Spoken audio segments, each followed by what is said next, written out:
Baik, selamat hari Minggu teman-teman terkasih. Biarlah kita fokus ibadah pada hari ini. Siapkan hati, pikiran. Maka dari itu, jikalau ada yang mau ke WC, ke toilet, saya persilakan sekitar 2 menit. Agar nanti pas doa syafaat dan berbagai tatanan ibadah kita dapat mengikutinya dengan baik. Silakan, ada yang mau ke toilet. Diharapkan di saat ibadah berlangsung kita bisa mengikutinya dengan hikmat. Sehingga tidak ada yang bolak-balik toilet.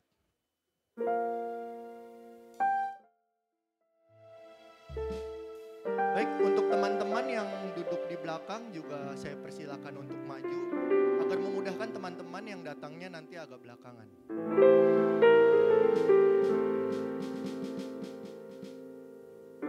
Tapi hari ini saya lihat-lihat pada duduknya udah di depan gitu. Boleh majuan?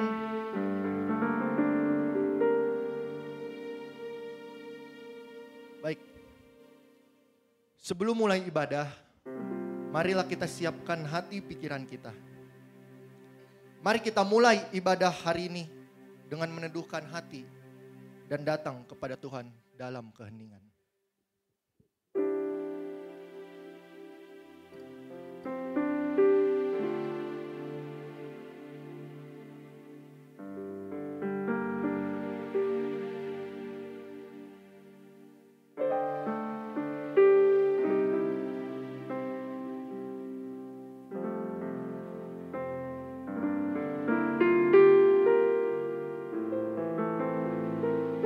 Baik, saat teduh selesai. Teman-teman, ada 2 cara untuk memuliakan Tuhan. Cara yang pertama, ketika kita mendapatkan berkat, nilai ulangan sesuai harapan, masuk universitas yang kita inginkan, itu mengucap syukur, memuliakan Tuhan, itu bisa dibilang hal yang cukup mudah. karena kita mendapat berkat. Tapi ada cara yang kedua.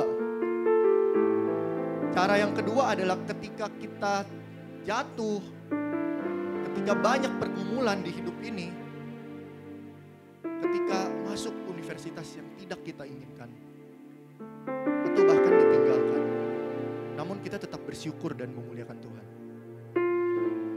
Entah bagaimana keadaan teman-teman pada pagi hari ini, namun apapun keadaan teman-teman, marilah kita tetap bersyukur dan memuji Tuhan.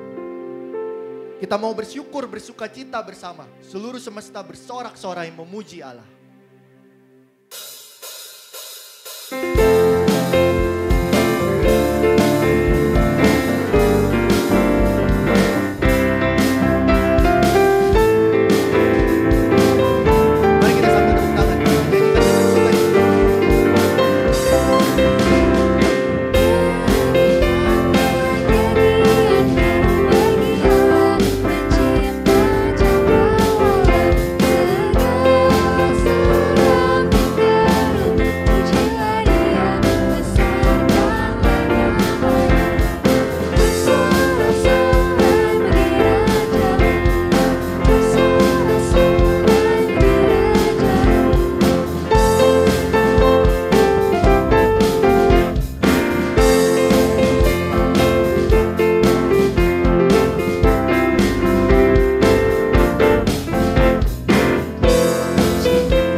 Kebaktian ini berlangsung atas pertolongan Allah Bapa, Putra, dan Roh Kudus. Kasih karunia dari Allah Bapa menyertai teman-teman. Silakan. Teman-teman, seperti fotum tadi, ibadah ini itu yang pimpin bukan saya. Ibadah ini itu yang pimpin Tuhan kita. Kami pelayan hanya diberikan kesempatan untuk bisa melayani pada ibadah pada hari ini. Ibadah ini biarlah menjadi kekuatan kita, kebenaran. Seperti Mazmur 118 ayat 1. Kita mau bersyukurlah kepada Tuhan sebab Ia baik. Sesungguhnya untuk selama-lamanya kasih setianya.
Bersyukur ya memiliki Tuhan seperti Allah kita.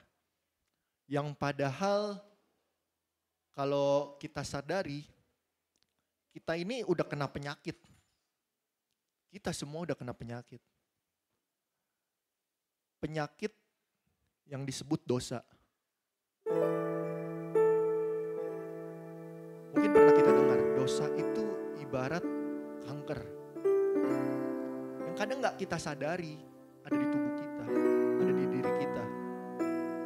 Namun perlahan terus melahap diri kita, lalu mematikan.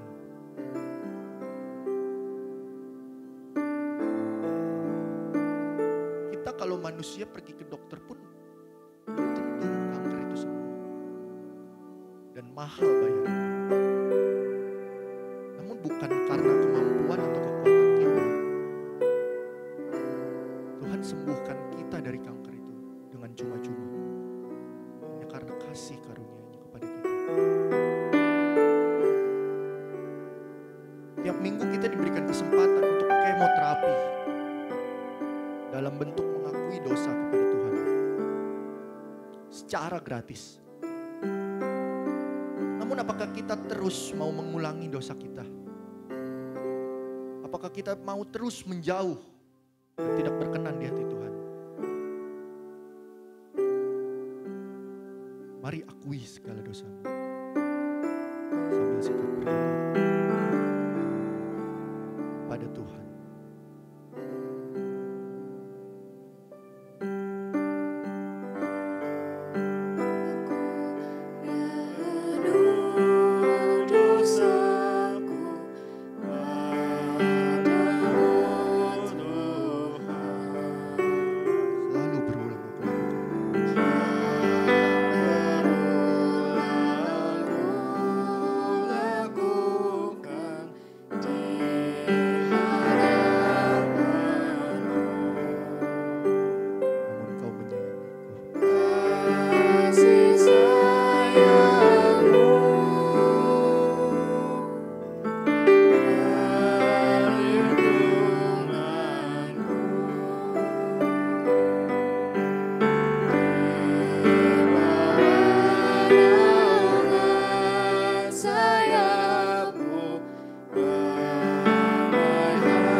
pagi Bapa. Bersyukur, berterima kasih. Memiliki Allah seperti Engkau Bersyukur bisa mengenal Allah seperti Engkau Bapa. Bersyukur begitu besar kasih anugerah-Mu. Sehingga kami yang gak layak ini, Engkau dapat tebus dengan cuma-cuma. Terima kasih Bapa. Ampuni segala dosa-dosa kami yang terus berulang. Bahkan kadang tidak kami sadari Bapa. Kami mohon ampun Tuhan. Terimalah doa syukur dan mohon ampun ini Bapa. Kami ucapkan, kami berdoa hanya dalam nama-Mu Tuhan Yesus Kristus. Haleluya. Amin.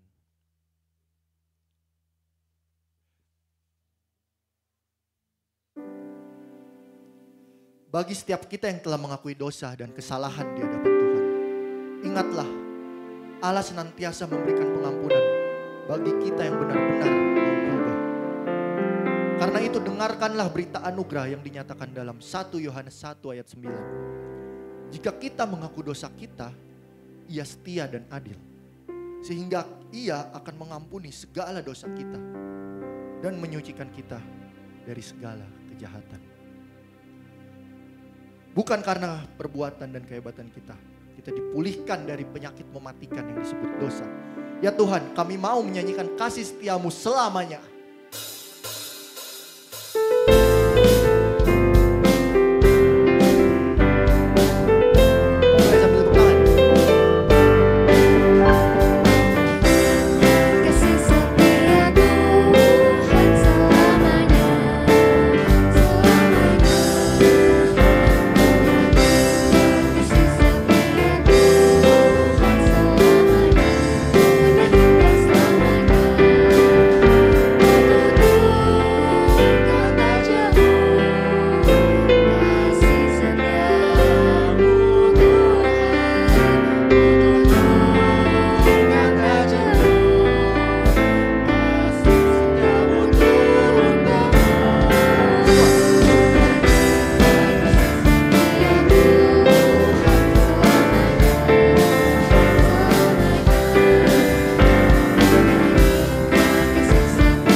Reflection of light.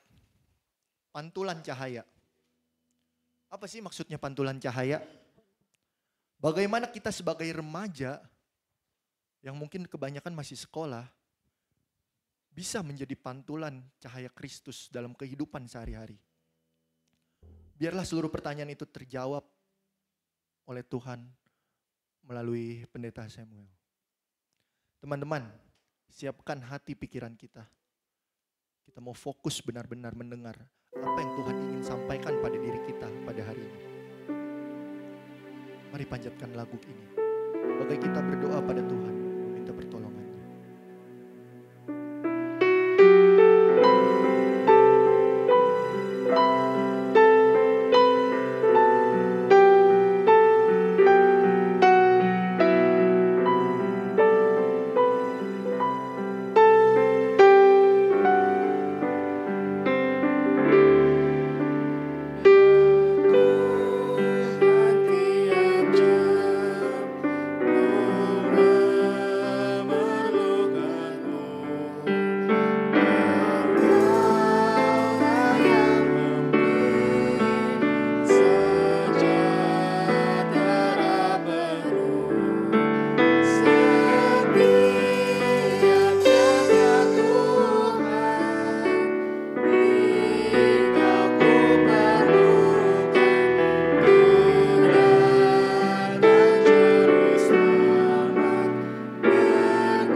kasih kami kesempatan untuk ada dalam kebaktian remaja GKI Perniagaan. Kami sadar bahwa semua itu terjadi semata karena anugerah. Dan karena itu kami mau merespon anugerah Tuhan dengan bersama-sama merenungkan firman Tuhan sebagai bagian yang utuh dalam bagaimana kami belajar untuk terus mengenal Tuhan dan kehendak-Nya.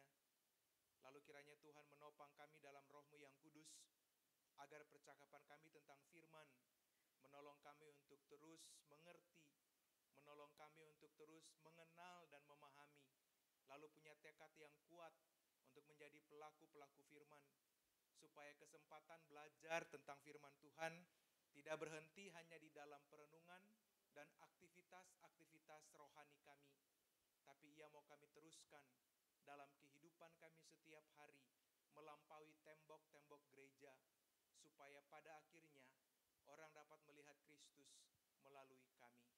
Tolong hamba-Mu sebagai pemberita firman, agar apa yang disampaikan boleh berkenan di hadapan Tuhan, dan boleh menjadi berkat bagi kami. Dalam nama Yesus Kristus, Tuhan dan Juru Selamat kami sudah berdoa. Amin. Saudara-saudara yang dikasihi Tuhan, bacaan firman Tuhan bagi kita diambil dari Perjanjian Baru kitab Injil, yaitu Injil Matius. Injil Matius pasal 5 ayat yang ke Injil Matius pasal 5 ayat 13 sampai ayat yang ke-16. Matius pasal 5 ayat 13 sampai ayat yang ke-16. Bunyinya begini. Kamu adalah garam dunia. Jika garam itu menjadi tawar, dengan apakah ia diasinkan? Tidak ada lagi gunanya selain dibuang dan diinjak orang. Kamu adalah terang dunia. Kota yang terletak di atas gunung tidak mungkin tersembunyi. Lagi pula, orang tidak menyalakan pelita, lalu meletakkannya di bawah gantang, melainkan di atas kaki dian, sehingga menerangi semua orang di dalam rumah itu.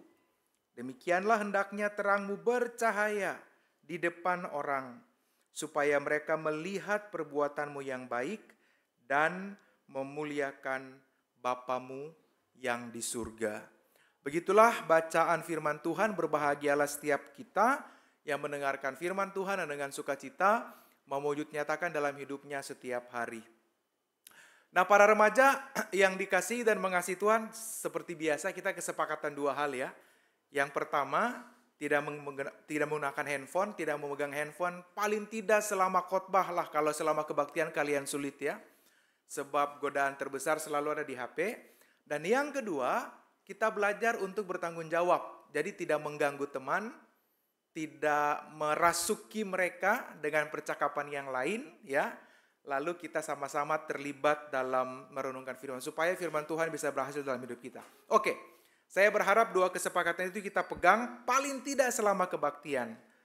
Ya, nah hari ini tema kita adalah Reflector of Light. Jadi tentang bagaimana kita nih sebagai komunitas murid Kristus menjadi orang-orang yang boleh menyampaikan atau meneruskan cahaya yang kita terima dari Tuhan.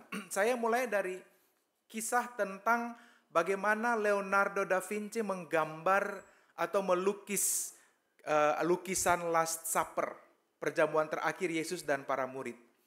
Jadi ini mahakarya, salah satu mahakarya dari seorang Da Vinci, dan rupanya dalam sejarah konon ini lukisan digambar itu atau dilukis itu lebih dari 25 tahun.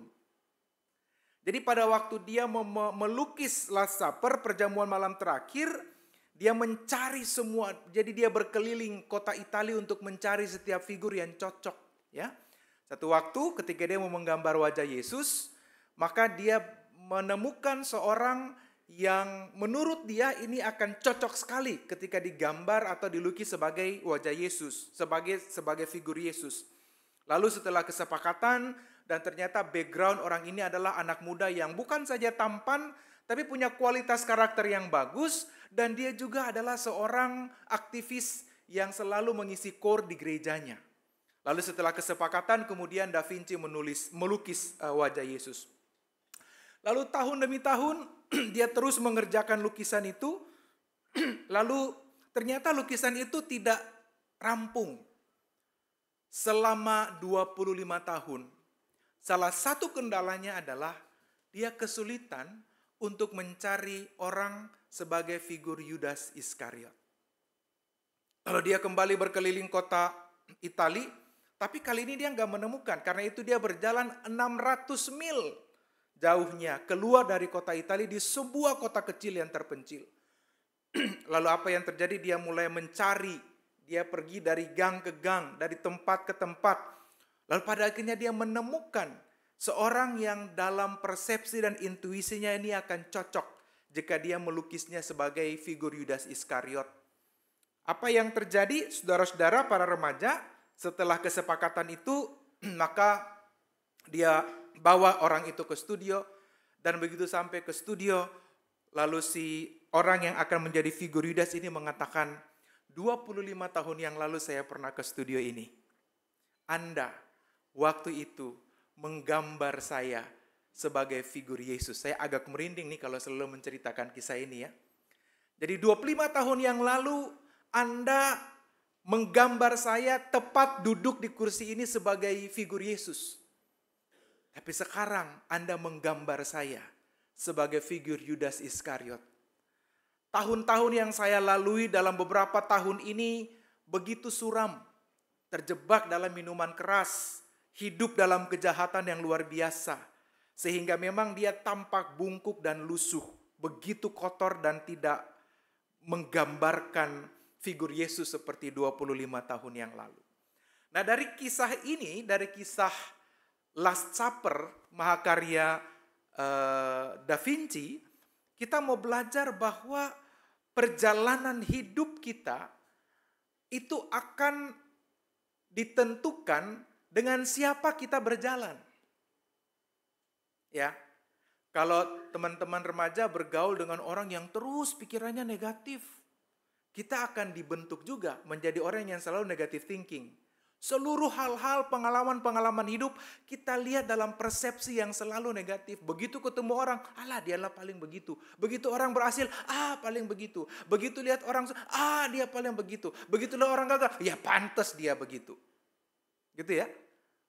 Kalau kita berjumpa dengan orang yang selalu perspektifnya positif, yang selalu antusias, kita juga akan terbawa. Ya. Bertemu dengan orang yang pelit, bisa juga kita jadi ikut-ikutan pelit kan. Banyak hitung-hitungan, pakai peribahasa lagi, hemat pangkal kaya. Gitu ya, saudara-saudara, teman-teman remaja. Nah karena itu, tema kita pada hari ini saya percaya bahwa teman-teman remaja bukan baru pertama kali mendengar kisah ini, bacaan kita. Tapi kita mau terus diingatkan, hey, kita itu, saudara-saudara dan saya, kita itu adalah garam dunia dan terang dunia. Kita akan lihat beberapa konsep ya. Semoga terbaca ya. Jadi ketika penulis Injil Matius memberikan percakapan Yesus, mengangkat percakapan Yesus kepada para muridnya, ketika Yesus mengatakan kamu adalah garam dan terang dunia, maka ini merujuk kepada para pengikut termasuk kita yang ada pada abad ini. Nah yang menarik kenapa harus garam sih? Nah ternyata pada abad-abad pertama, garam itu punya peran yang begitu vital dan sangat penting.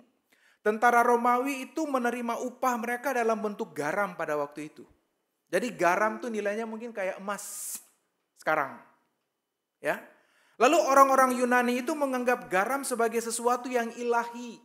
Jadi pada masa Yesus kan mereka ada di bawah kekuasaan Romawi, tetapi juga pengaruh Yunani itu kuat sekali. Ya.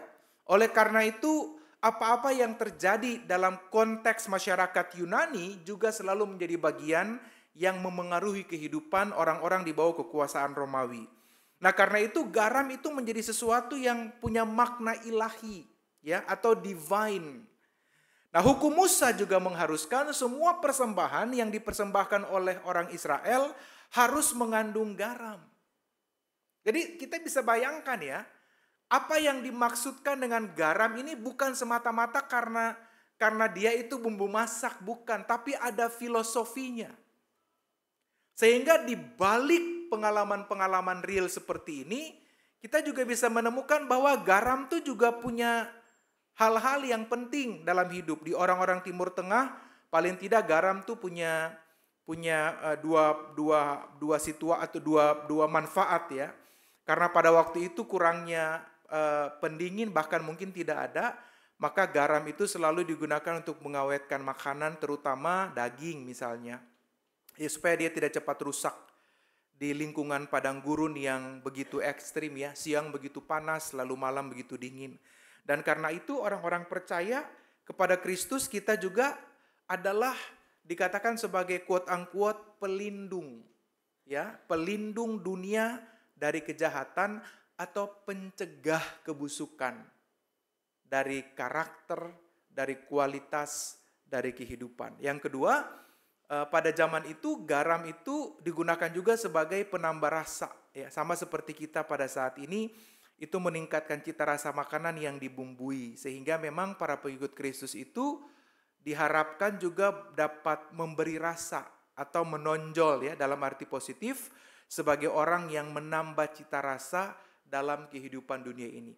Jadi kalau kita lihat dua fungsi garam secara universal, maka dia adalah pencegah kebusukan, dia adalah pengawet alami, tapi dia juga adalah penambah cita rasa. Apa tugas kita?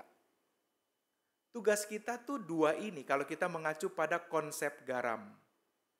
Jadi tugas kita adalah menjadi orang-orang yang tidak terjebak untuk membusuki hidup. Tugas kita itu tidak boleh menjadi orang-orang yang gagal mengawetkan kebaikan. Tugas kita itu adalah menjadi pribadi-pribadi yang menghadirkan seluruh kualitas karakter Kristiani itu dalam hidup.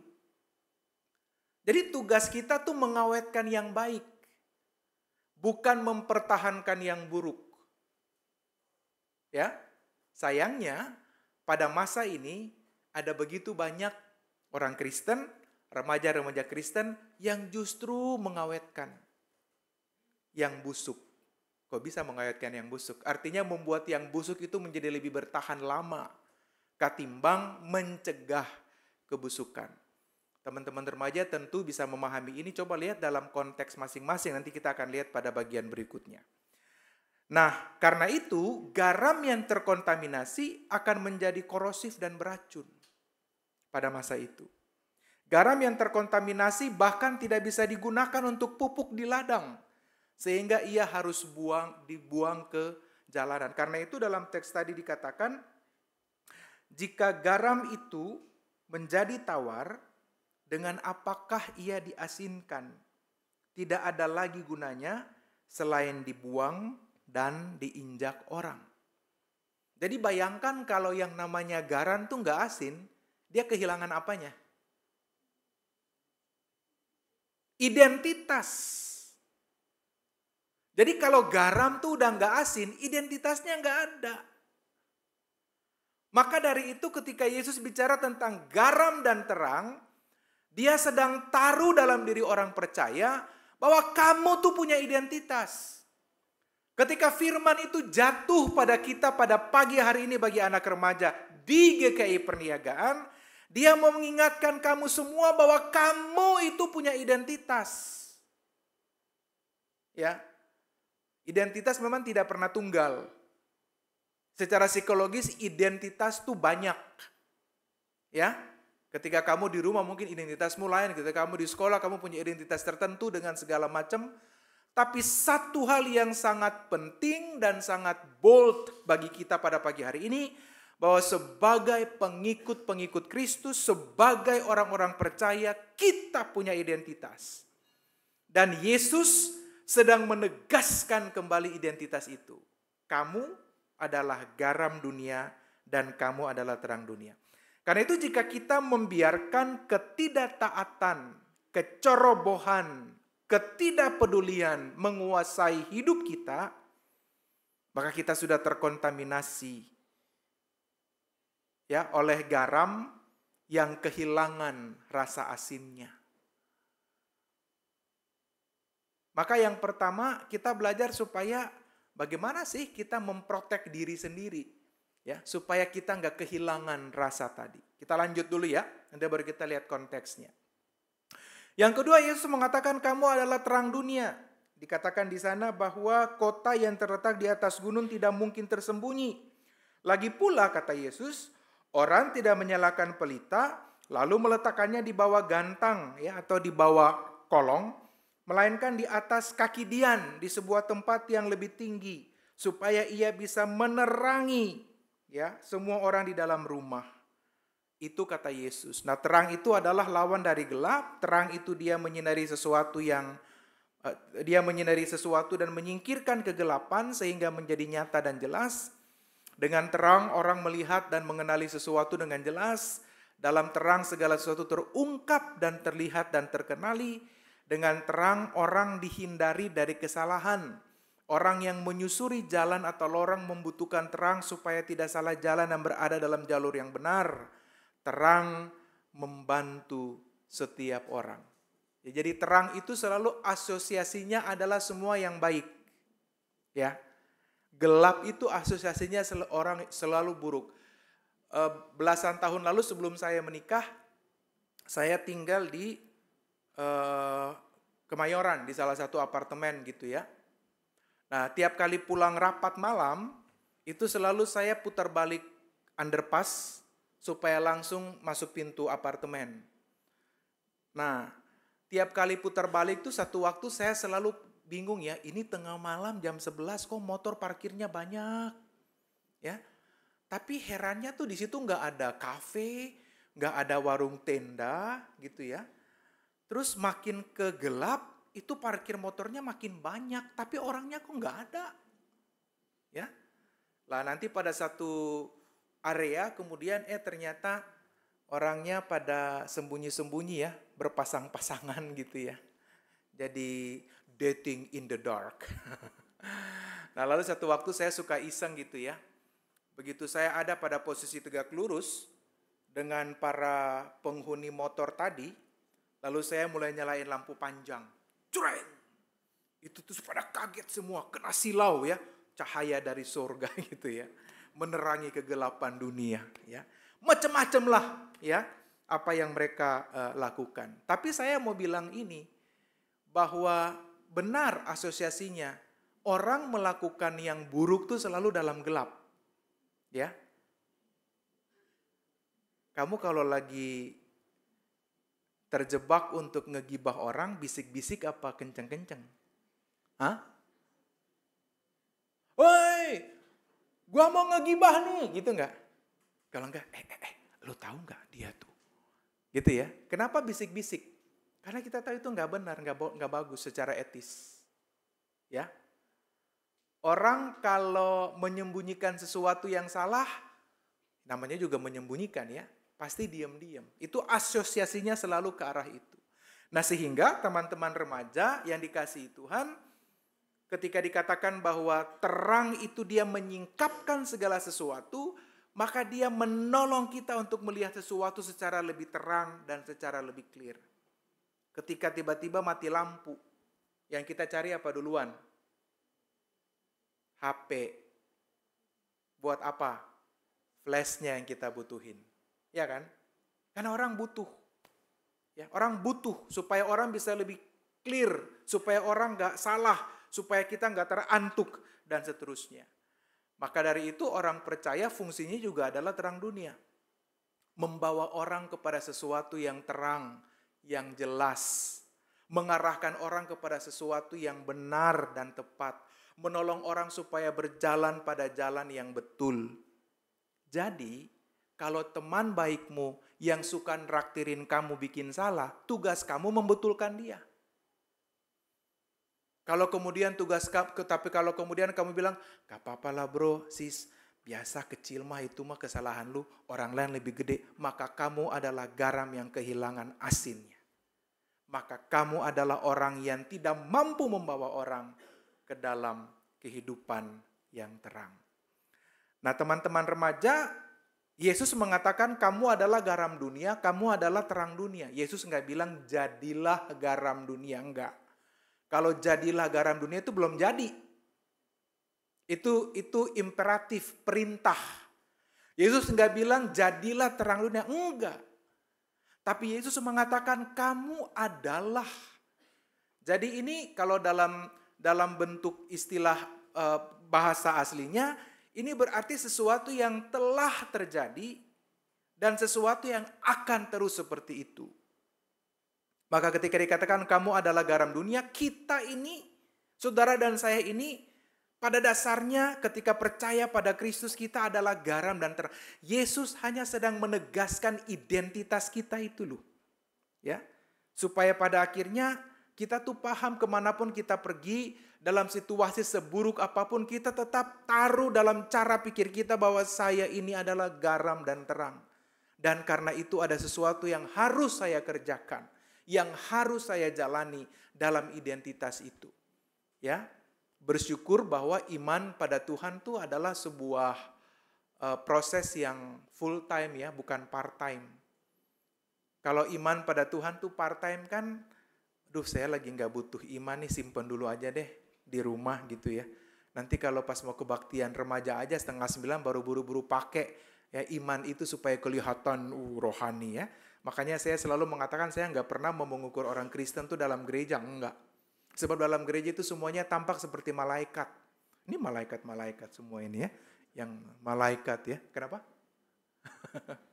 Semuanya tampak seperti malaikat. Ketemu salaman, nanti di dalam salam damai juga. Begitu Tuhan memberkati. Ya begitu ya. Tapi kalau mau cari orang Kristen yang benar tuh ke pasar ASMK sana tuh. Cari orang Kristen yang benar. Cari tuh di macetnya Gajah Mada Hayam Murug tuh. Cari orang Kristen di situ. Cari orang Kristen yang benar tuh di pasar-pasar tradisional. Yang kalau nawar sampai lupa diri.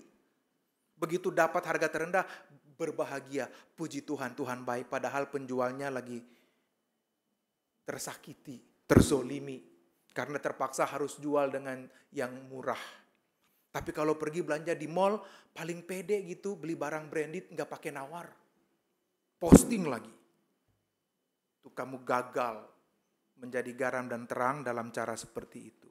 Nah saudara-saudara, terang itu dia eksis ya. Ini orang yang belajar fisika harusnya paham ya. Terang itu eksis dan yang tidak eksis itu gelap. Ya. Lalu orang bilang, tapi kan gelap ada. Iya, gelap itu terjadi karena ketiadaan terang. Logikanya begitu. Ya. Gelap itu terjadi karena ketiadaan terang. Jadi yang eksis itu terangnya, bukan gelapnya. Nah karena itu, kita mau belajar supaya terus menerangi kehidupan sekitar kita. Nah teman-teman yang dikasihi dan mengasihi Tuhan, memiliki identitas yang berani berbeda secara kontras dengan dunia itu adalah panggilan kita lewat bacaan kita pada hari ini. Alasannya jelas bahwa pengikut Kristus harus terasa dan terlihat kehadirannya. Memberi arti dan makna dari kehidupan itu sendiri. Jadi ketika kamu ada di berbagai konteks ya, di sekolah, di rumah, di pergaulan, di tempat les, di gereja juga, di mana-mana tempat, saya berharap kita semua jangan pernah lupa bahwa saya adalah garam dan terang. Jadi perilaku saya dan sikap saya harus mencerminkan itu. Paulus mengatakan, kini bukan lagi aku yang hidup, melainkan Kristus yang hidup di dalam aku. Karena Kristus yang hidup dalam aku, maka apapun yang keluar dari diri saya, itu harus mencerminkan Kristus. Ini proses, ya, proses untuk makin serupa Kristus. Nah karena itu, disinilah pentingnya komunitas. Sebab di dalam komunitas itu kita belajar untuk saling mengutuhkan, belajar untuk saling memulihkan, belajar untuk saling meriksa kesalahan masing-masing ya, belajar rendah hati untuk menerima masukan supaya hidup kita ke depan tuh betul-betul menjadi garam dan terang yang lebih maksimal lagi. Ya. Masalah kita adalah hidup kita zaman ini di tengah-tengah kultur masyarakat kita pada zaman ini itu tidak mendukung kita secara baik. Ya. Kita menemukan bahwa orang makin parah, orang makin gila ya dalam kehidupan setiap hari gitu. Kita lihat di jalanan begitu keras ya, yang salah makin kenceng daripada yang benar gitu ya. Yang ngutang makin lebih ganas dari yang diutangi gitu kan. Yang bersalah makin ngotot ya daripada orang yang tidak bersalah. Ya, dan kita merasa bahwa apalagi orang yang bilang, Jakarta tuh keras, jadi kita mesti keras juga, lah cilaka. Kalau itu yang terjadi. Masalahnya juga adalah karena kita dididik selalu menjadi orang yang harus tampil nomor satu.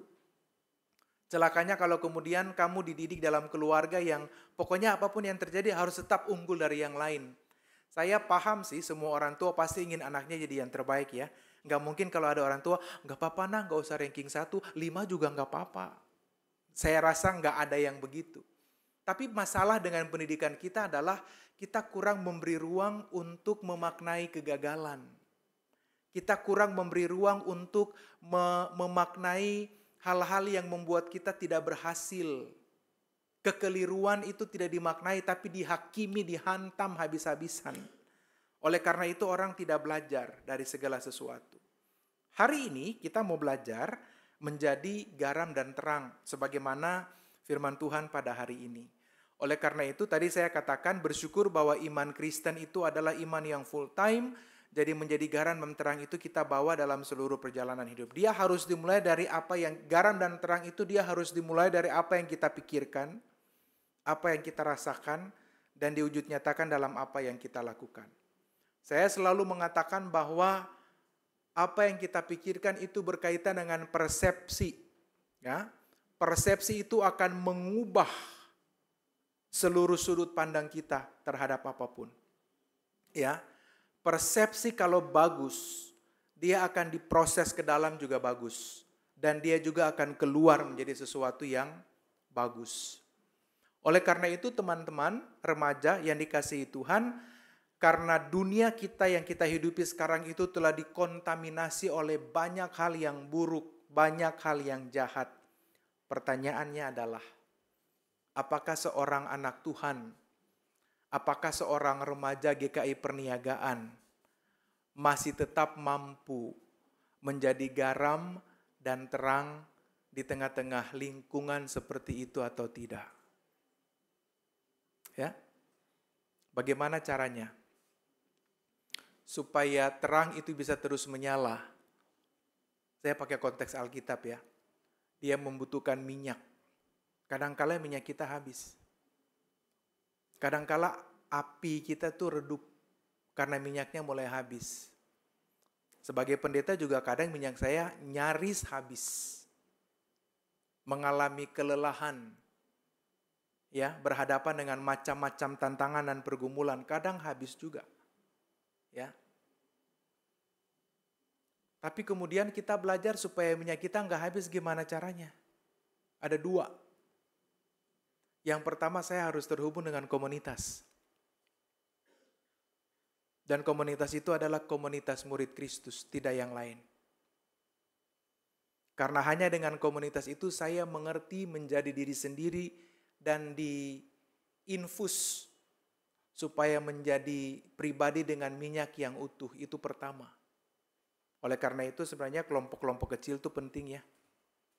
Orang bisa terbuka secara utuh. Yang kedua dan yang paling primer adalah terhubung dengan sang sumber, yaitu Kristus. Karena itu saya mau mengajak teman-teman semua mulai belajar untuk lebih sengaja menciptakan atau menyediakan waktu untuk berjumpa dengan Tuhan. Harus sengaja. Saya nggak bilang bahwa pagi lebih bagus atau malam lebih bagus, enggak. Waktu kapanpun bagus ketika kita dengan sengaja menyiapkan itu. Kamu mau ketemu sama teman aja kan mesti sengaja kan. Bikin jadwal kan, gue mau ke rumah lo nih. Kongko yuk, tuh ada cafe shop baru buka di pasar ASMK. Ada gitu, cafe shop di ASMK. Gitu, gak ada ya. Ya. Ya, janjian dulu. Itu berarti sengaja. Apalagi kamu mau berjumpa dengan Tuhan. Ya. Jadi berjumpa dengan Tuhan itu menyiapkan waktu, bukan menyisakan waktu. Sebab itu cara untuk membuat minyak kita terus terjaga. Ya. Lalu supaya garam kita itu tetap asin, maka komunitas itu menjadi penting. Ya, saya nggak bilang bahwa kamu harus milih-milih untuk bergaul, enggak. Tapi saya sedang bicara tentang basis komunitas itu menjadi penting. Supaya kita terkontaminasi dengan hal-hal yang bagus. Supaya ketika kita pergi dalam aktivitas kita setiap hari, mungkin kita mengalami kelelahan, berhadapan dengan orang-orang yang toksik, berhadapan dengan lingkungan yang tidak bagus, berhadapan dengan berbagai manipulasi, kejahatan, dan seterusnya, kita tetap bertahan. Di khotbah saya terakhir kan saya cerita ya tentang seorang anak muda di jemaat saya yang betul-betul tetap memilih untuk berada pada jalur yang tepat di satu e-commerce raksasa, tidak tanda tangan walaupun para direkturnya udah tanda tangan, dan ternyata Tuhan tolong dia dan dia benar. Ya, dia bisa tetap menjadi garam dan terang di tengah-tengah ya giant jahat ya yang dengan gampangnya mengatakan take it for granted. Ini tantangan kita bersama, tapi saya percaya bahwa ketika kita mampu untuk bersama-sama dalam komunitas dan juga dalam hidup pribadi kita dengan Tuhan, maka Tuhan tuh selalu kasih kita kekuatan dan kemampuan untuk melakukan itu semua. Ya, waktu Tuhan mau naik ke surga kan Dia menjanjikan kita penolong. Ya, kata penolong itu dalam kata Latin disebut dengan istilah fortis. Kata fortis itu artinya be brave, menjadikan kita berani. Jadi kita berani berhadapan dengan dunia yang jahat. Kita berani berhadapan, saya nggak mau bilang bahwa dunia jahat ya. Kita berhadapan dengan orang-orang yang jahat. Kita berhadapan dengan kultur yang jahat. Kita berhadapan dengan situasi yang jahat. Kita berani berhadapan dengan, kita bisa speak up bahwa itu salah atau enggak dengan hikmat Tuhan. Kita bisa cari cara bagaimana supaya tidak terjebak ya pada trap yang membuat kita bisa kemudian hancur hidup berimannya. Maka itu tidak ada cara lain, teman-teman, kita harus tetap terhubung dengan Tuhan. Itu kunci utama. Sebab hanya ketika terhubung dengan Tuhan kita mengerti Tuhan maunya apa. Hanya ketika kita terhubung dengan Tuhan kita tahu Tuhan tuh sedang merancang apa buat hidup saya. Ketika kita betul-betul terhubung dengan Tuhan, kita mengerti jalur apa yang Tuhan tetapkan. Bahkan ketika kita sedang ada pada sebuah jalan yang kita bingung nih, persimpangannya terlalu banyak, kita mau tentuin arahnya kemana. Maka ada seorang yang namanya Yohanes of the Cross, Yohanes dari salib istilahnya, itu mistikus Kristen abad pertengahan, seorang spiritualis yang cukup menolong banyak orang dan menginspirasi. Dia bilang begini, perjalanan iman itu, apalagi dalam konteks kita, perjalanan iman untuk perjalanan iman sebagai garam dan terang di tengah-tengah dunia, itu kadangkala kita seperti berjalan di tengah hutan belantara pada waktu malam. Waktu kita berjalan di hutan belantara pada waktu malam, kita nggak tahu arah jalan kemana. Tetapi menurut Yohanes of the Cross, Tuhan itu menuntun kita dengan sinyal-sinyal rahmat. Ya, jadi sinyal-sinyal rahmat itu yang menolong kita sekalipun kita nggak ngerti nih jalannya kemana, tapi sinyal rahmat Tuhan tuh menolong kita di tengah malam buta itu. Oh, arahnya ke sana. Supaya perjalanan diri sebagai garam dan terang itu arahnya tepat. Ya, ini kan kita bicara soal arah. Ya. Jadi mungkin kalau jalannya nggak lurus dalam arti nggak apa-apa, tapi yang penting arahnya ke sana. Ini kita bicara dalam pergumulan iman ya. Sehingga GPS-nya Tuhan tuh ngarahin kita ke sana. Tahu ya GPS ya? God Positioning System. Ya, dia arahin kita ke sana. Supaya pada akhirnya perjalanan sebagai garam dan terang itu dapat kita lakukan dan kita jalani dengan baik di dalam cinta Tuhan. Nah, teman-teman remaja yang dikasihi dan mengasihi Tuhan, sebab itu saya berharap kalian semua menjadi komunitas yang saling mengingatkan. Kalau ada yang salah, tegur. Ya, jangan naikin ke status. Ya, jangan taruh di status WhatsApp atau bikin Reels atau bikin TikTok dan nggak boleh. Panggil dia dan tegur dia. Kalau orang melakukan kebaikan, apresiasi dia. Kalau teman kita melakukan kesalahan, jangan diemin dia. Ya, apalagi kalau dia suka kasih saya barang-barang atau belanjain saya makanan atau kopi. Aduh, dia bikin salah, udahlah gue tutup mata aja, nggak boleh. Itu berarti kamu gagal sebagai garam dan terang. Dan kamu sebagai teman-teman jangan hanya mau dengar yang sedap-sedap. Ya, yang manis-manis tuh bahaya, kebanyakan gula kan sakit diabetes ya. Orang butuh yang pahit-pahit untuk menetralisir itu. Ya, tapi memang saya tahu secara psikologis ada orang yang suka dengarnya cuma yang sedap-sedap aja. Itu nggak boleh. Justru kalau teman kayak begitu, too good to be truth. Terlalu benar buat jadi teman yang baik. Sebab teman yang baik akan selalu kasih kritik-kritik pedas dengan tujuan untuk membawa kebaikan bagi temannya. Jadilah komunitas yang utuh, sebagai garam dan terang yang saling mengingatkan, saling mengoreksi, saling mengkritisi, ya, saling memberitahukan dengan tujuannya satu, supaya terang kita makin bersinar, supaya garam kita tetap asin. Ketika kamu pergi ke dalam dunia, dalam aktivitasmu setiap hari maksud saya, dan kamu berjuang untuk tetap menjadi pribadi yang utuh dalam Tuhan dengan iman yang bagus, kamu tetap berusaha supaya terangmu bersinar dan garammu asin. Mungkin kamu kelelahan, gak apa-apa. Mungkin kamu mengalami exhausted, gak apa-apa. Mungkin kamu merasa bahwa kayaknya gua habis nih, gak apa-apa. Tapi kemudian ketika kamu kembali dalam komunitas ini, kamu langsung terhubung dengan dua. Terhubung dengan Tuhan, tapi juga terhubung dengan komunitasmu. Dan disitulah kamu dipulihkan untuk kembali. Maka perjalanan iman sebagai garam dan terang polanya cuma satu. Aksi, refleksi, aksi. Ingat itu ya, itu progres hidup beriman. Aksi, kita bertindak, kita melakukan panggilan sebagai garam dan terang, lalu kemudian kita merefleksikan segala sesuatu, dan hasil dari refleksi baik pribadi maupun bersama, itu membuat kita melakukan aksi baru. Polanya akan sama, aksi, refleksi, aksi. Selamat berjuang sebagai garam dan terang dunia. Saya berharap bahwa teman-temanmu, komunitasmu, bahkan keluargamu akan kemudian mengalami situasi yang berbeda. Dan itu dimulai karena mereka melihat betapa baiknya kehidupan para remaja di GKI Perniagaan. Jagalah supaya terangmu tetap bersinar dan jagalah supaya garammu tetap menjadi asin. Karena kalau garam tidak asin, dia kehilangan identitas. Dan kalau terang itu redup, maka dia akan dikuasai atau dia tidak punya daya untuk menerangi kegelapan. Dan selalu ingat kisah anak muda dalam cerita tentang Last Supper, lukisannya Da Vinci. Dan kisah itu kan dia mau bilang bahwa ketika orang terus terhubung dengan Tuhan, maka aura Kristus itu juga hadir dalam setiap karakter kita. Semakin jauh orang dari Tuhan, maka aura Kristus pun semakin terhilang dari kehidupan orang-orang itu. Tuhan kiranya menolong dan Tuhan memberkati kita semua. Mari kita berdoa.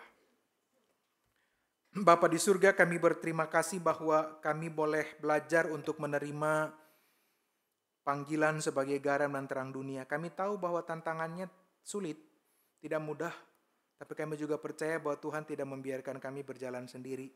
Roh Kudus-Mu senantiasa menuntun kami, supaya pada akhirnya kami boleh menjadi pribadi-pribadi yang memuliakan Engkau. Biarlah tekad yang kuat dan hati yang terarah pada Tuhan menolong kami untuk membawa kebaikan sebagai garam dan terang kemanapun Tuhan hadirkan kami. Dan biarlah dalam segala sesuatu Tuhan dipermuliakan. Dalam nama Yesus Kristus kami berdoa dan memohon. Amin.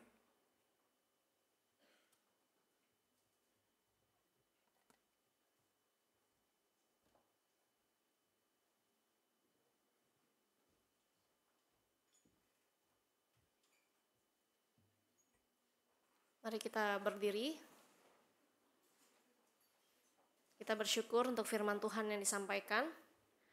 Karena itu untuk meresponi firman Tuhan bersama dengan umat Allah di masa lalu, masa kini, dan masa yang akan datang, mari kita mengikrarkan pengakuan iman kita seturut dengan pengakuan iman rasuli yang berbunyi, aku percaya kepada Allah, Bapa yang Maha Kuasa, Khalik langit dan bumi, dan kepada Yesus Kristus, anak yang tunggal Tuhan kita, yang dikandung dari Roh Kudus, lahir dari anak darah Maria, yang menderita sengsara di bawah pemerintahan Pontius Pilatus, disalibkan, mati dan dikuburkan, turun ke dalam kerajaan maut. Pada hari yang ketiga, bangkit pula dari antara orang mati, naik ke surga, duduk sebelah kanan Allah, Bapa yang Maha Kuasa, dan dari sana yang akan datang untuk menghakimi orang hidup dan yang mati. Aku percaya kepada Roh Kudus, gereja yang kudus dan am, persekutuan Orang Kudus, pengampunan dosa, kebangkitan orang mati, dan hidup yang kekal. Amin. Silakan duduk, kita akan doa syafaat.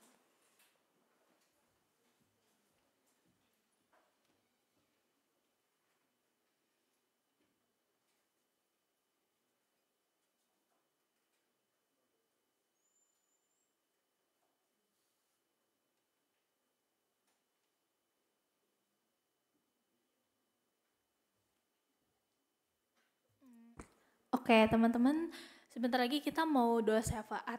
Pokok doa yang pertama itu kita mau doain buat negara kita, terus yang kedua kita mau doain juga buat Camp KR sama Natal KR. Oke, mari kita bersatu dalam doa. Tuhan, selamat pagi Tuhan. Terima kasih atas berkat-Mu kalau kami boleh sama-sama ibadah Tuhan hari ini. Sebentar lagi kami akan mengangkat beberapa pokok doa. Yang pertama, aku mau ngajak teman-teman, yuk kita doain negara kita, berdoa untuk segala pemerintahannya. Kiranya para pemerintah boleh menjadi pemerintah yang takut akan Tuhan, dan segala keputusan yang diambil oleh pemerintah juga boleh menjadi keputusan yang baik bagi negara kita. Mari kita angkat pokok doa ini.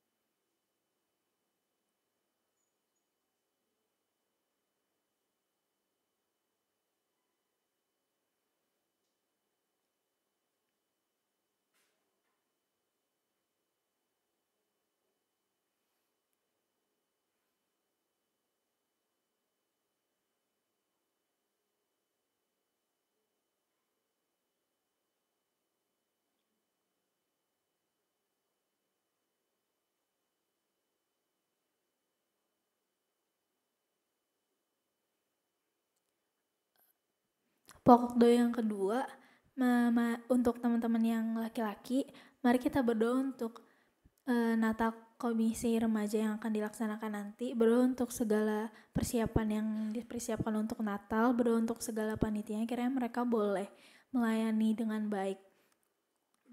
Untuk teman-teman yang perempuan, kita berdoa untuk Camp KR nanti, berdoa untuk segala persiapan dan panitianya juga, kiranya mereka boleh mempersiapkan acara untuk camp dengan baik, dan camp juga boleh menjadi tempat di mana para remaja juga bisa merasakan kebersamaan lewat Camp KR nanti. Mari kita angkat pokok doa ini.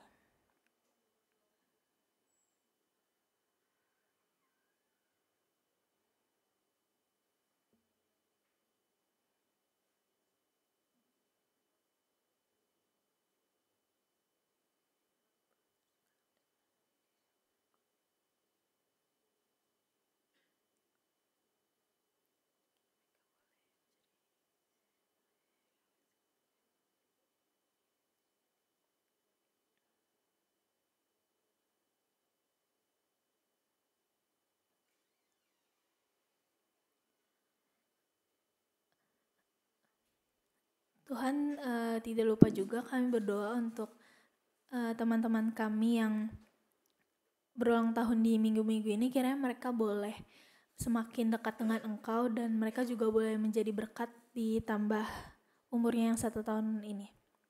Berdoa juga untuk setiap teman-teman kita yang sedang mengalami pergumulan, kiranya mereka boleh Engkau berikan kekuatan supaya mereka boleh melewati pergumulan mereka dengan baik.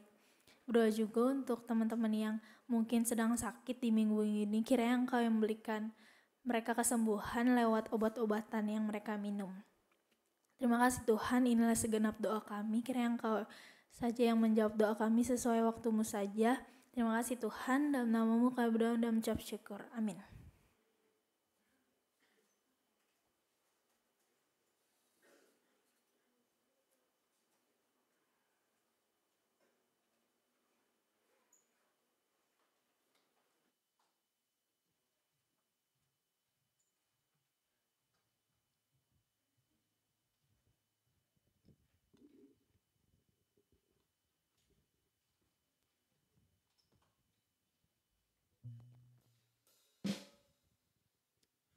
Baik teman-teman, sebentar kita akan memberikan persembahan. Bagi teman-teman yang belum mendapatkan amplop, boleh angkat tangan.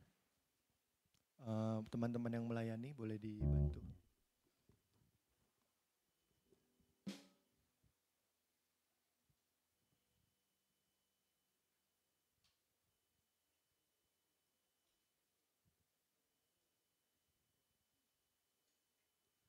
By the way teman-teman jaga kesehatan ya. Kayaknya banyak yang serak nih suaranya.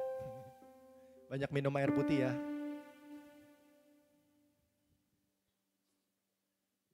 Sudah semua? Baik, dengan penuh rasa syukur marilah kita memberikan persembahan kita dengan merenungkan firman Tuhan dalam Lukas 21 ayat 4.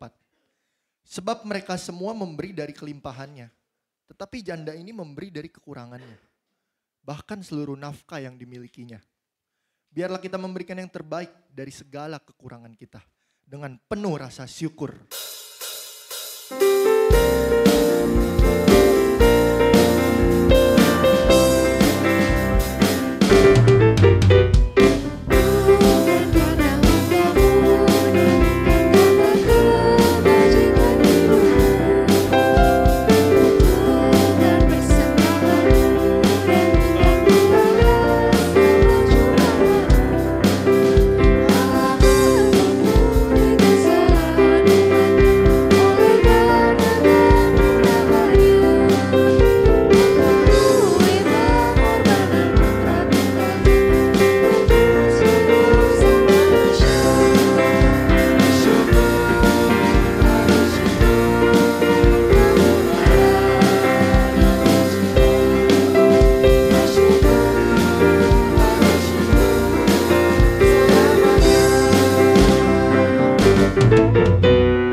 Bersyukur, berterima kasih atas pemimpinan Engkau sehingga ibadah ini dapat berlangsung hingga persembahan ini. Bapak, inilah segenap persembahan kami memberikan dari segala kekurangan kami. Bukan Engkau yang butuh persembahan ini, namun kami yang butuh mempersembahkan apa yang kami punya. Biarlah Engkau terima persembahan yang penuh rasa syukur dan sukacita ini. Dalam nama-Mu kami berdoa. Amin. Silakan duduk.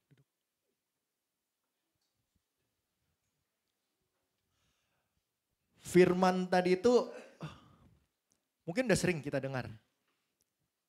Tapi biarlah firman tadi adalah kesempatan Tuhan untuk mengingatkan kita sekali lagi.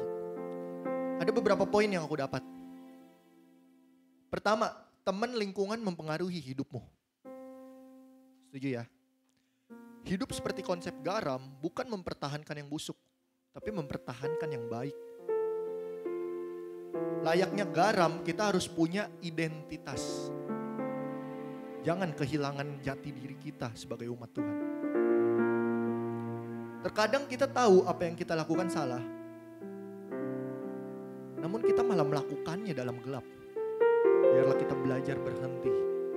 Ketika kita sadar itu salah, stop. Tahan, paksain. Pasti bisa. Dan dalam melakukan itu semua, kita membutuhkan komunitas. Dan komunitas Tuhan, bukan komunitas yang lain. Langkah apa sih yang dapat kita lakukan real ketika pulang dari sini? kita harus sengaja paksain terhubung sama Tuhan. Karena bahkan hamba Tuhan aja apinya kadang bisa redup, apalagi kita. So isi minyak kita. Kita bakar lagi api Tuhan. Kita sengaja paksain terhubung oleh Tuhan. Dengan cara apa? Berdoa, saat teduh. Mungkin ada beberapa yang sering saya ingatkan atau saya minta ambil komitmen untuk yuk baca Alkitab setiap hari. Bukan luangin waktu kamu. Bukan kalau ada waktu kosong, tapi sengaja kosongin. Bukan kalau sempet, tapi sengaja sempatkan. Terserah mau pagi, siang, malam. Ada beberapa yang saya ingatkan terus. Dan tentu saya nggak bisa mengingatkan selamanya. Marilah kita aksi, refleksi, aksi. Mungkin aksi kita awalnya sedikit keliru dan salah. Namun kita sekarang hari ini direfleksikan lagi oleh firman Tuhan. Maka kita melakukan aksi yang tepat. Dan terus sambil mengikut Tuhan kita terus belajar. Sulit. Mustahil enggak. Sendiri bisa? Enggak. Selain butuh komunitas, yang kita butuhkan yang terutama adalah apa? Pertolongan Tuhan. Maka dari itu, dalam hati ketika pulang, kita minta bantuan sama Tuhan, pribadi demi pribadi. Tapi pertama kalian harus mau dulu. Ketika udah mau minta pertolongan sama Tuhan, Tuhan pasti bantu. Bersaksilah. Kamu bukan diminta jadi terang garam, tapi kamu, saya, kita adalah terang dan garam dunia. So bersinarlah sampai seberang bumi.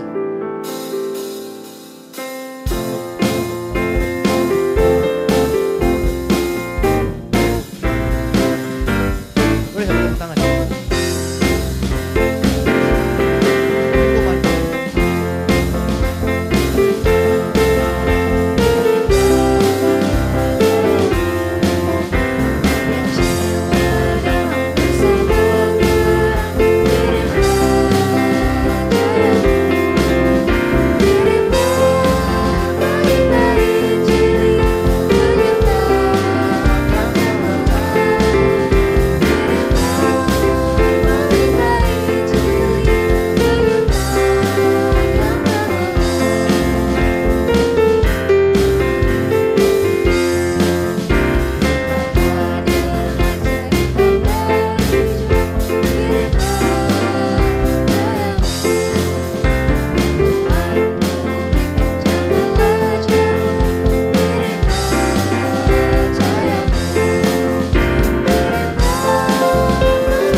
Remaja yang dikasihi Tuhan, kita akan mengakhiri kebaktian kita. Firman Tuhan telah kita terima.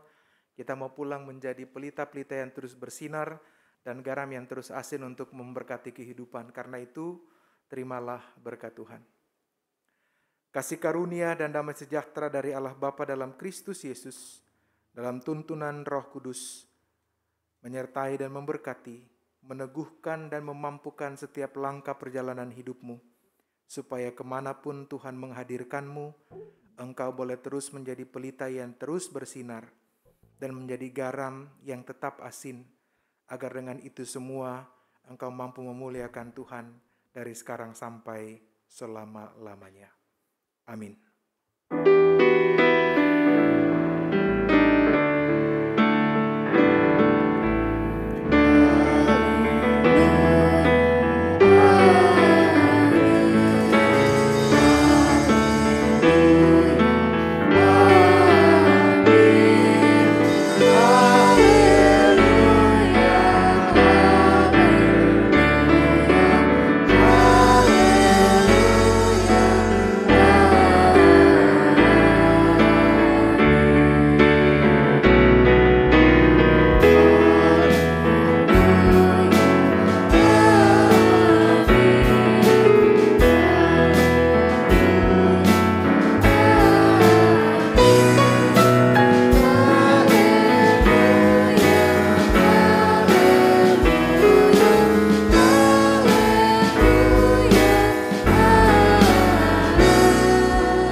Rasakan kasih setia Tuhan selamanya.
Komisi Remaja hari ini telah selesai. Kiranya ibadah yang sejati di kehidupan teman-teman dapat tetap berlangsung. Silakan bersaat teduh.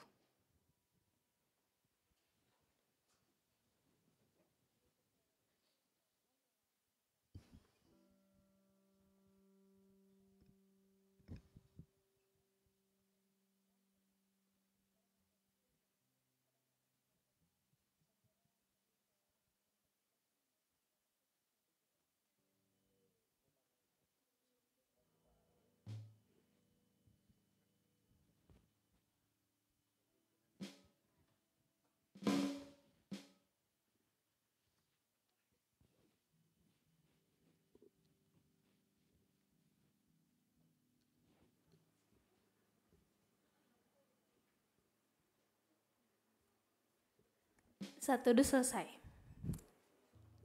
Oke, hari ini aku mau bacain warta lisan. Tim Mulmed boleh tolong ditampilin PowerPoint-nya.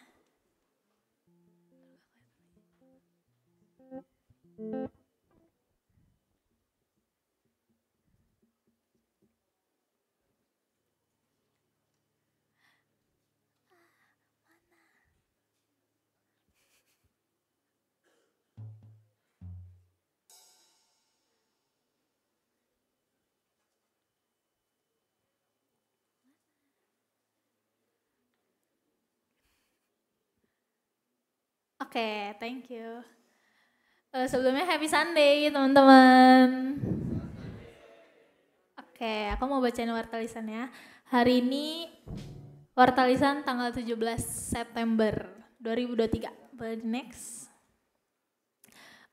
Minggu ini tema kita itu Reflection of Light dibawain sama Pendeta Samuel. Minggu depan kita ada temanya pelayanan sosial tanggal 24 September. Boleh next. Nah, liturgos hari ini ada conference. Terus PP-nya ada Selin tapi digantiin sama Stefanesa. Terus PIC-nya ada Bella dan digantiin sama aku. BDS-nya ada aku sendiri, Vanessa. MCCG-nya ada Hana. Sama absennya ada Kevin Chris. Minggu depan liturgosnya ada Cidevina EM sama Ko Anius. Terus PP-nya ada Devina M. PIC-nya ada Kenisha, BDS-nya ada Ci Amel, MCCG-nya ada Steven, terus absennya Ko Yosua. Boleh di next. Ya, pianisnya hari ini ada Ko Jonathan. Terus gitarisnya ada Elvis, drumnya ada Ko Chung Chung, terus singernya ada Keisha dan Wilson. Minggu depan tanggal 24, pianisnya ada Hazel, gitarisnya ada Mitzi dan Livia, drumnya ada Hansel, singernya Prita dan Marvel. Nah, yang sound hari ini ada Daniel, terus slide-nya ada Jennifer, switchernya ada Odi, terus kamera belakangnya ada Novelia, yang tanggal 24. Soundnya ada Alko Albert, slide-nya Jesslyn, terus switchernya terus dan kamera belakangnya ada Daniel. PJTD tanggal 17 ada Stefanesa dan asyir kolektannya ada Phoebe, terus tadi digantiin ya, Phoebe sama Cheryl, terus ada Grace dan Gabriel Mesya. Minggu depan PJTD-nya ada Hana, terus asyir dan kolektannya ada Kila,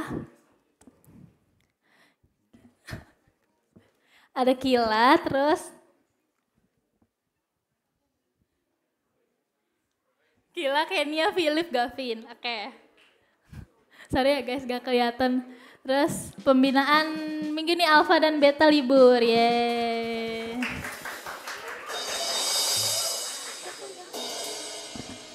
Oke, happy Sunday teman-teman. Thank you.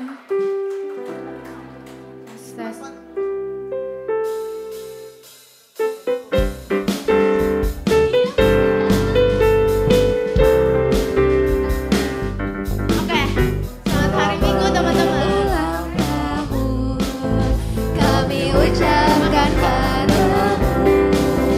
Selamat hari jadi. Tuhan Yesus memberkati.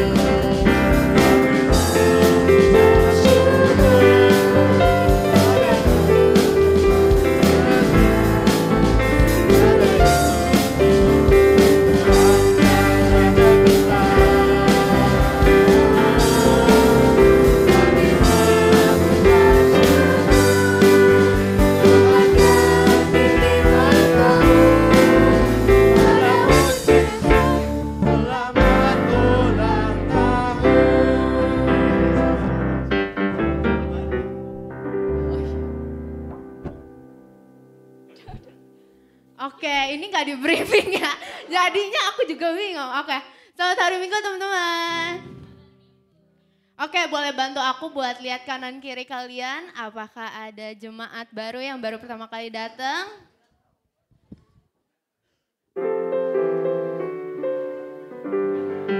Oke, baru pertama kali datang ya? Oke, misi. Boleh bangkit berdiri, boleh berdiri, kenalin. Nama, kesibukannya kuliah atau sekolah, dan diajak siapa? Namanya siapa?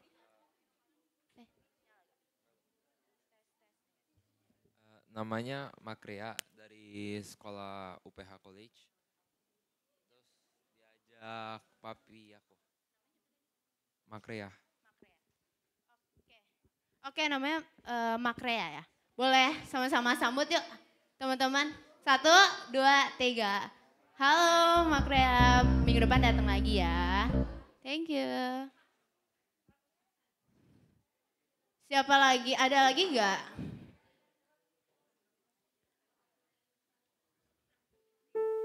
Ada lagi? Boleh lihat? Oh, sebelahnya Krisalin baru?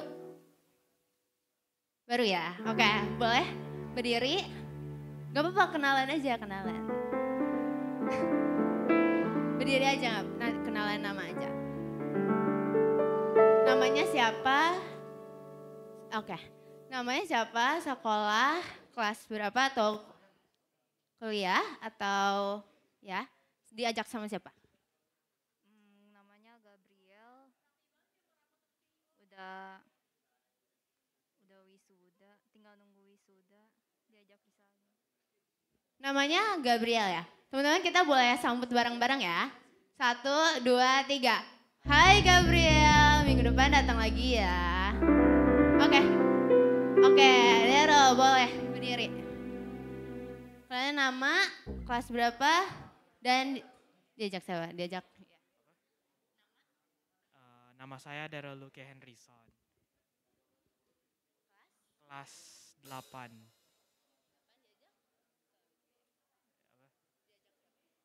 Saya udah di sini aja. Oke, namanya Daryl ya teman-teman, boleh disambut bareng-bareng. 1, 2, 3. Hai Daryl, minggu depan datang lagi ya. Boleh dikasih. Oke. Ada lagi? Gak ada ya? Oke. Terima kasih teman-teman yang baru pertama kali datang, nanti boleh datang lagi ya minggu depan. Sekarang karena kita CG-nya kayaknya udah lama nggak ngapain. Ada yang tahu? Main games, betul banget. Kita bakal main games. Dan kita bakal mainnya ya gampang-gampang lah. Tapi aku mau bagi kelompok dulu ya, 4 kelompok aja. Jadi boleh dihitung. Dari Cinat, Tania. Ya, 1, 2, 3, 4. 1, 2, ingetin ya teman-teman karena aku nggak bisa ulang. 1, 2, 3, 4. 1, 2, 3, Philip 4. 1, 2, 3, 4. 1, 2, 3, 4. 1, 2, 3, 4. 1, 2, 3, 4. 1, 2, 3, 4. 1, 2, 3, 4. 1, 2, 3, udah ya? Tadi berapa kamu? 4. Hah? Tadi kamu berapa? Aku jadi lupa. 2, 3, 4. 1, 2, 3, 4. 1, 2, 3, 4. 1, 2, 3, 4. 1, 2, 3, 4. Kalian ikut gak? 1, 2, 3, 4 ya berarti. Ikutan. 1, 2, 3, 4. 1, 2, 3. Oke. Boleh bangkunya boleh dipinggirin ke sebelah kanan atau sebelah kiri kalian ya.